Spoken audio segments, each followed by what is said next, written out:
ба шӯъбаи вазорати корҳои дохила дар ноҳияи Исмоили Сомонӣ аризаи ҷавони 20 солаи сокини ноҳияи мазкур ворид гардидааст ки 7 феврали соли 2023 тахминан соати 16:35 дақиқа дар дохили боғи Ғалаба воқеъ дар кӯчаи Анзоби пойтахт шахси номаълум бо роҳи зӯроварӣ аз даст додани ноболиғаш як ада телефони мобилии тамғаи Redmi-ро гирифта аз ҷои ҳодиса ғайб шудааст. Зарари расонида шуда 1500 сомониро ташкил медиҳад.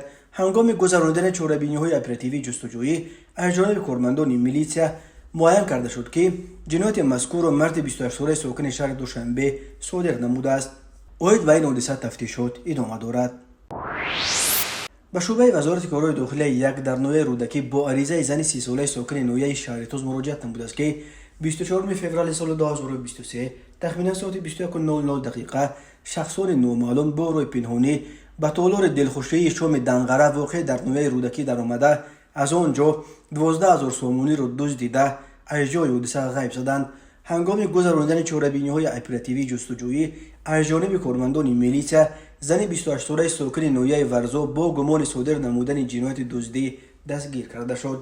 инчунин зимни баргузор намудани чорабиниҳои оперативии ҷустуҷӯӣ аз ҷониби кормандони милитсия марди 35 солаи сокини пойтахт ҳамчун гумонбар дар содир намудани ҷинояти дуздӣ дастгир карда шуд.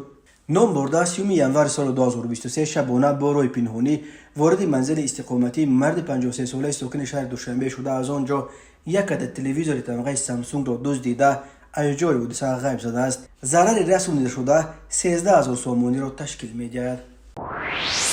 ҳайати шахсии шӯъбачаи бозрасии давлатии автомобилии шӯъбаи вазорати корҳои дохилияи як дар шаҳри Исфара зимни хизматбарӣ ва назорат аз болои иштирокчиёни ҳаракати роҳ ва идораи воситаҳои нақлиёт шаҳодатномаи қалбакиро ошкор намуданд.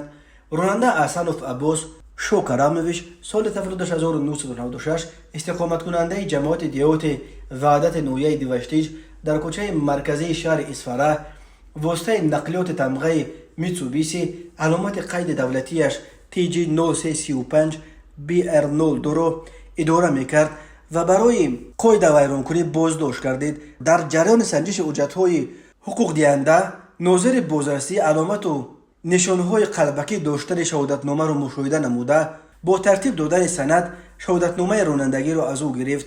хулосаи ташхиси криминалистӣ дурустии тахмини нозири бозрасиро тасдиқ кард.